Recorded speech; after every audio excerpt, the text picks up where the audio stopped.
والصلاة والسلام على سيد الأنبياء والمرسلين أما بعد فأعوذ بالله من الشيطان الرجيم بسم الله الرحمن الرحيم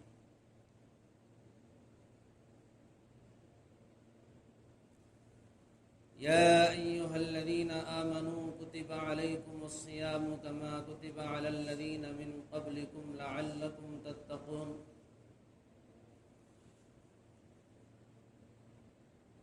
وقال النبي صلى الله عليه وسلم لكل شيء باب وباب العبادة الصوم أو كما قال صلى الله عليه وسلم اللهم صل على سيدنا وشفيعنا وحبيبنا وكريمنا ومولانا محمد وعلى آله وأصحابه وبارك وسلم. برادران اسلام، معزز سامعین، بزرگوں اور دوستوں،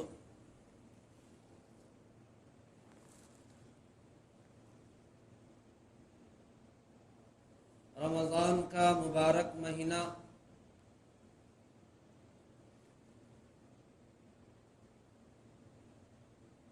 اپنی رحمتوں اور برکتوں کے ساتھ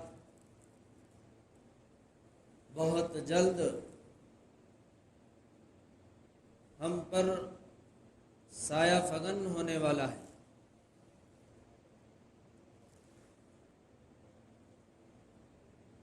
یہ مہینہ پورے 12 مہینوں کا سردار ہے.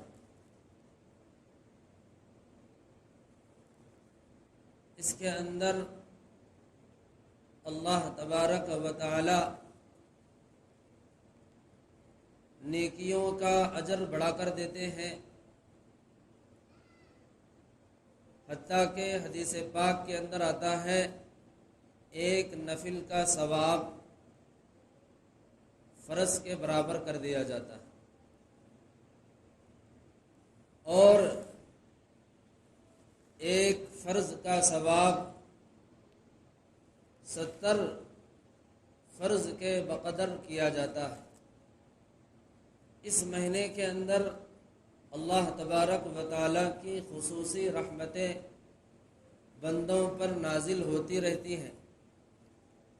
حدیث پاک کے اندر آتا ہے کہ جو ہی رمضان کا مہینہ اور رمضان کی پہلی رات آتی ہے،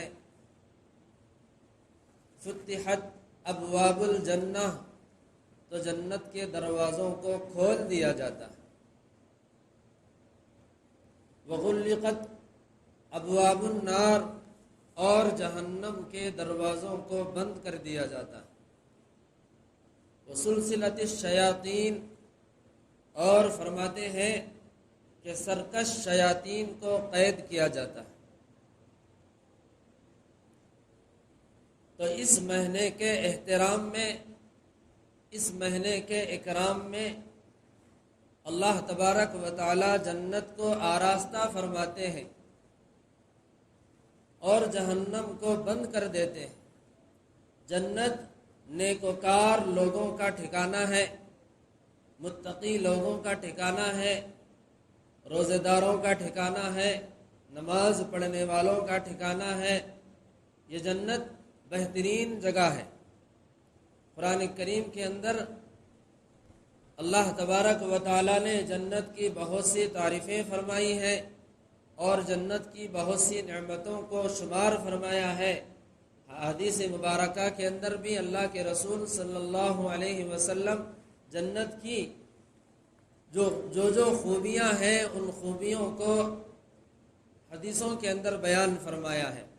تو ایسی جنت کو رمضان کے مبارک مہینے کے اکرام میں، رمضان کے مبارک مہینے کے احترام میں آراستہ کیا جاتا ہے. اس کی جنت کے دروازوں کو کھول دیا جاتا ہے. اللہ کی رحمتیں اور مغفرتیں اور اللہ کی خصوصی برکتیں، انوارات اور تجلیات کا نزول بارہا رمضان کے موقع پر رمضان کی ایک ایک گھڑی کے اندر نازل ہوتے رہتے ہیں۔ تو بزرگوں اور دوستو، رمضان کے اس مبارک مہینے کے اندر اللہ تبارک و تعالی نے امت محمدیہ پر روزوں کو فرض فرمایا۔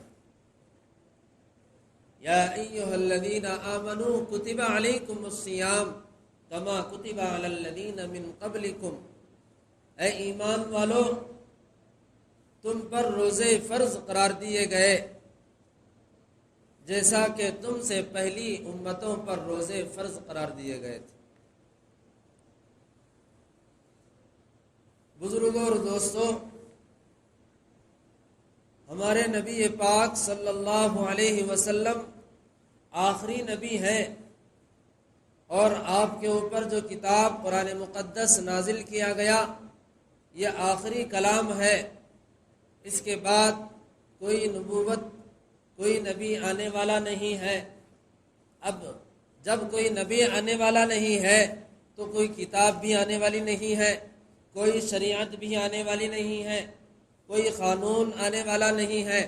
تو اللہ تبارک و تعالی نے فرما دیا کہ جس طرح آپ سے پہلے جتنے بھی انبیاء آئے، جتنے بھی رسول آئے، آپ سے پہلے جن جن پیغمبروں پر کتابیں نازل ہوئیں، جن جن پیغمبروں پر آسمانی صحیفے نازل ہوئے، ان جتنے آپ سے پہلے، آپ کی امت سے پہلے جتنی بھی امتیں دنیا کے اندر آئیں، ان تمام امتوں پر، ان تمام کتابوں کے اندر، ان صحیفوں کے اندر، ان پیغمبروں کی شریعت کے اندر روزے کو جیسے فرض قرار دیا گیا تھا، ایسے ہی تم پر بھی اور تمہاری امت پر بھی روزوں کو فرض کر دیا گیا۔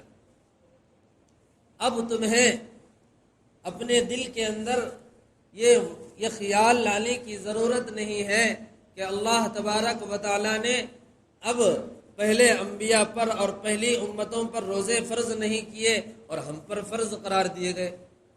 اس طرح کا وسوسہ اور اس طرح کا خیال دل کے اندر نہیں آتا۔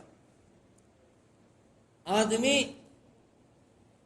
کی یہ عادت ہے، انسانی یہ فطرت ہے کہ انسان کو اگر کوئی بیماری لاحق ہوتی ہے تو پشیمان ہوتا ہے، پریشان ہوتا ہے، اور اس کو جو بیماری ہوئی ہے اگر وہ بیماری کسی کو بھی نہ ہوئی ہو تو وہ اور زیادہ پریشان ہوتا ہے کہ میں کیسی مصیبت کے اندر پھنس گیا۔ اگر اس کو جو بیماری ہوئی ہے، اگر وہ بیماری عام ہو یا وہ بیماری کسی اور کو بھی ہو گئی ہو، تو جس کو وہ بیماری ہوئی تھی، جس کو وہ بیماری ہوئی ہے، وہ آدمی اتنا پریشان نہیں ہوتا۔ وہ یہ سمجھتا ہے کہ میں جس مرض کے اندر مبتلا ہوں، میں جس بیماری کے اندر مبتلا ہوں، یہ بیماری تو عام ہے۔ اس طرح کی سوچ سے ہی اس کی آدھی سے زیادہ بیماری ٹھیک ہو جاتی ہے۔ تو بزرگوں اور دوستو، اللہ تبارک و تعالی نے ہم پر اللہ تبارک و تعالی اگر چاہتا تھا تو ڈائریکٹ یوں فرما دیتا تھا کہ تم پر روزے فرض قرار دیے گئے، پچھلی امتوں کا تذکرہ کیے بغیر، پچھلے نبیوں پر روزوں کو فرض کیے بغیر، اس کا تذکرہ کیے بغیر، اس کی یاد دہانی اور یادداشت دلائے بغیر اللہ تبارک و تعالی ڈائریکٹ ہم کو حکم کر سکتے تھے کہ تم پر روزے فرض قرار دیے گئے۔ لیکن اللہ تبارک و تعالی جس طرح تم سے پہلی امتوں پر روزے فرض قرار دیے گئے، اسی طرح تم پر بھی روزے فرض قرار دیے گئے۔ اس طرح فرمانے کا مقصد یہ ہے کہ اللہ تبارک و تعالی ہم کو ایک تسلی دینا چاہتے ہیں۔ ہم سے اللہ تبارک و تعالی کی محبت کی انتہا دیکھیے کہ اللہ تبارک و تعالی ہم سے کتنا محبت کرتے ہیں، ہم کو اپنے قریب کرنے کے لیے کتنا اللہ تبارک و تعالی کیسے کیسے باریک راستے تلاش کرتے ہیں۔ تو بزرگوں اور دوستو، اللہ تبارک و تعالی نے ہم کو تسلی کا سامان دیے ہیں، کیونکہ روزہ ایک ایسی عبادت ہے کہ اس کے اندر آدمی کی پوری جدوجہد لگتی ہے، کوشش لگتی ہے۔ روزے کے اندر آدمی کو بہت احتیاط کرنا پڑتا ہے۔ یہ روزہ انسان کی بدنی عبادت ہے اور انسان کی بدن کی جو طاقت ہے پوری طاقت اس روزے کے اندر صرف ہوتی ہے۔ کھانے سے، پینے سے اور دیگر لغو چیزوں سے آدمی کو احتیاط رکھنا پڑتا ہے، بچنا پڑتا ہے، اور گرما کے روزوں میں تو اور زیادہ آدمی کو قوت برداشت پیدا کرنی ہوتی ہے۔ تو اللہ تبارک و تعالی امت محمدیہ پر بہت بڑا رحم فرمایا، کرم فرمایا کہ اللہ تبارک و تعالیٰ نے فرمایا کہ یہ روزے صرف امت محمدیہ پر فرض نہیں کیے گئے بلکہ اس طرح کے روزے آپ سے پہلی امتوں پر بھی فرض قرار دیے گئے۔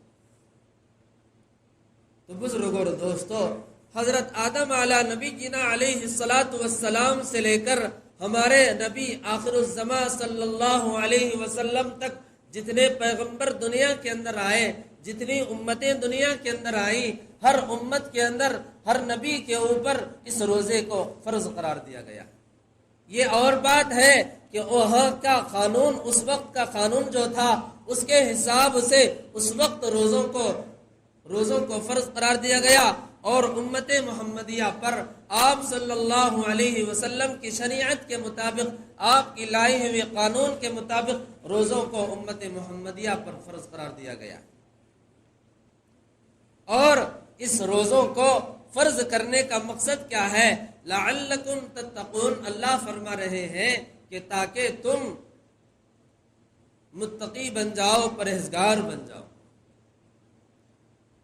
اپنے اندر تقوی کی اور پرہیزگاری کی صفت کو پیدا کرنے کے لیے اللہ رب العزت نے ان روزوں کو فرض فرمایا ہے۔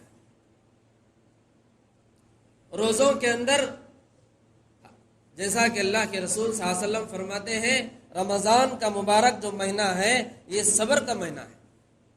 اس کے اندر صبر کی کیفیت کو بڑھانا ہوتا ہے، کیپیسٹی کو بڑھانا ہوتا ہے۔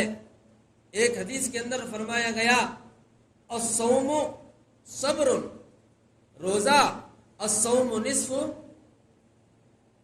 صبر، کہ روزہ آدھا صبر ہے۔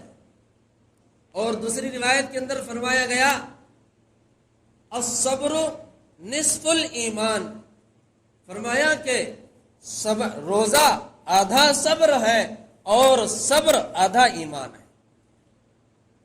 صبر آدھا ایمان ہے۔ صبر تمام اخلاق کی بنیاد ہے۔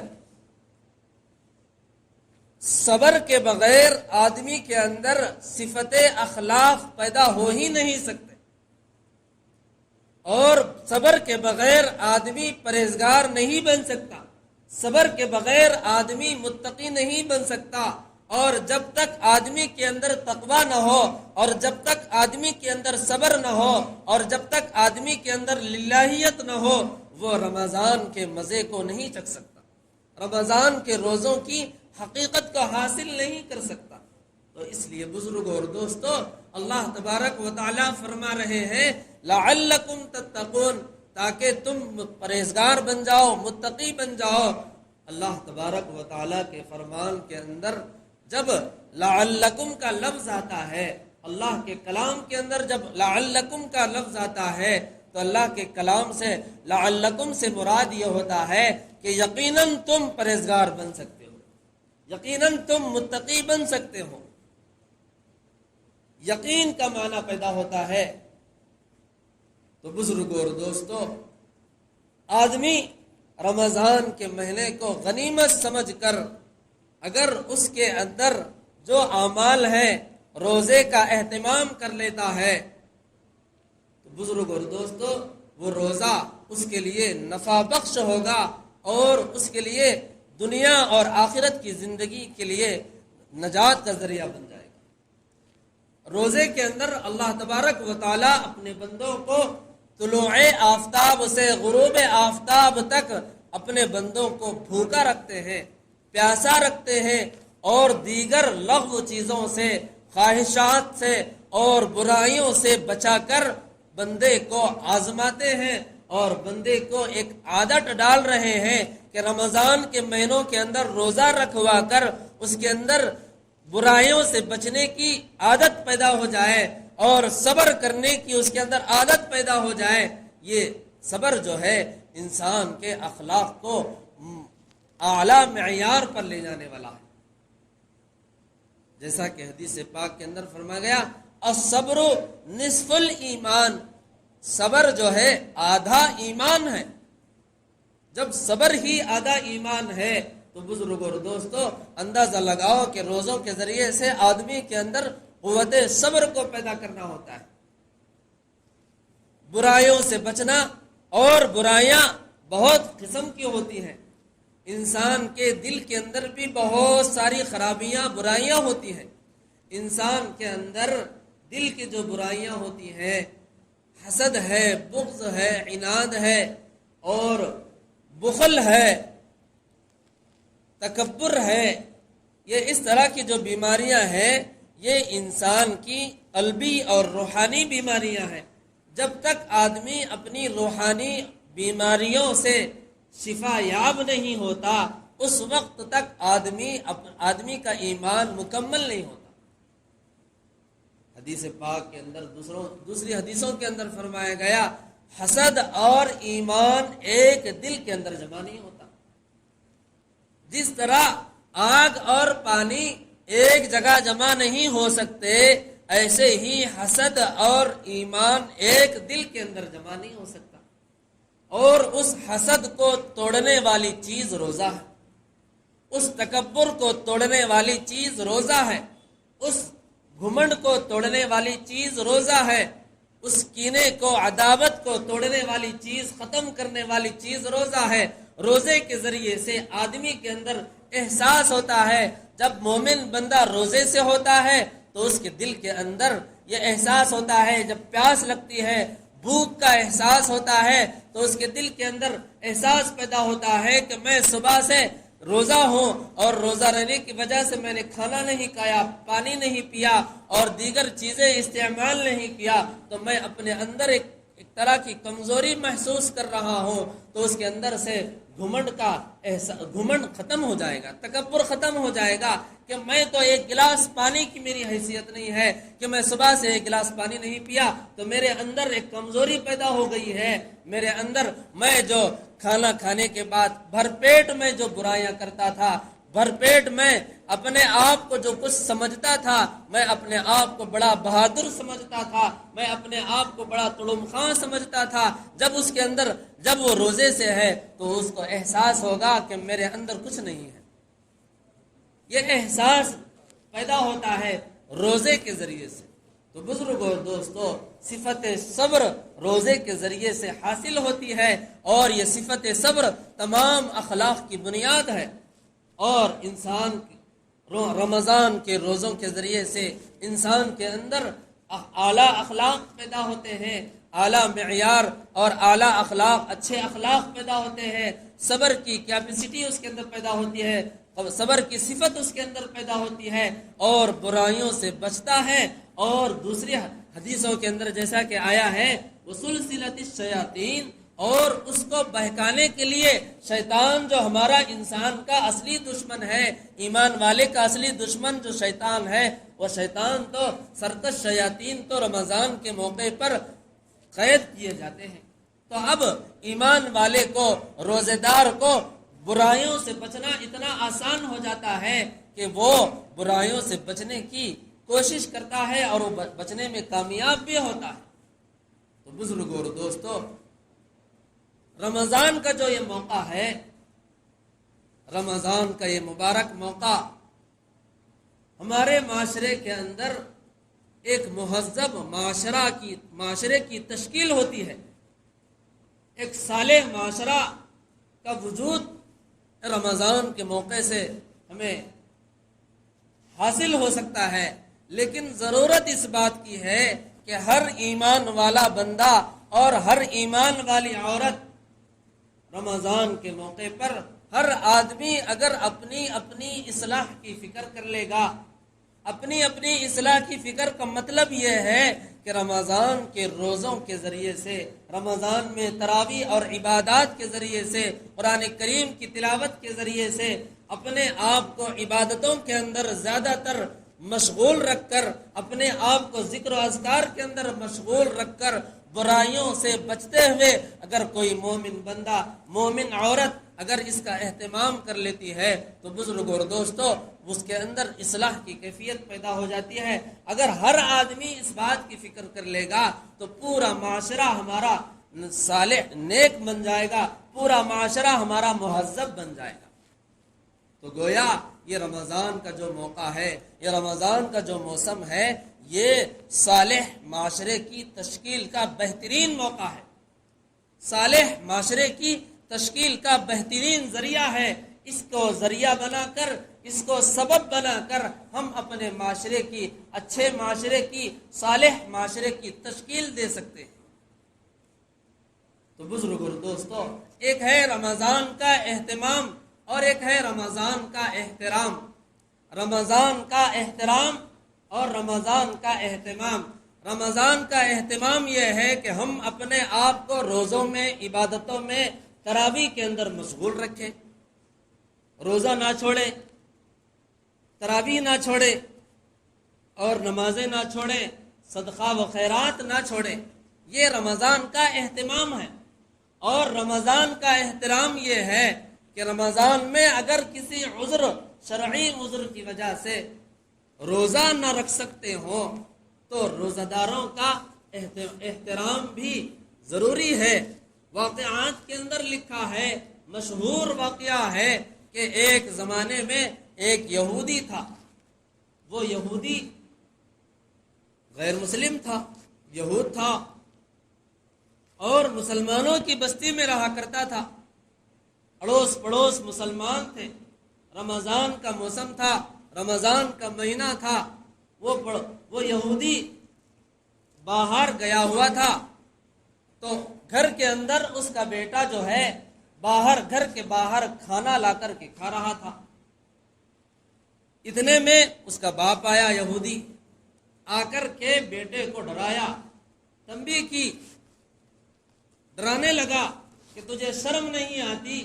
رمضان کا موقع ہے، رمضان کا مہینہ چل رہا ہے، اس رمضان کے مہینے میں مسلمان صبح سے لے کر شام تک بھوکے رہتے ہیں، روزہ رکھتے ہیں، وہ کچھ کھاتے نہیں ہیں، کچھ پیتے نہیں ہیں۔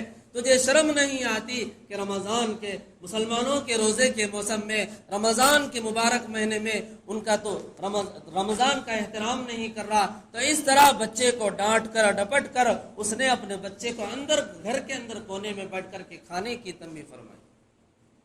جب کچھ دن کے بعد اس یہودی کا انتقال ہوا تو دیکھنے والوں نے اس کو خواب میں دیکھا تو وہ جنت کے اندر ہے۔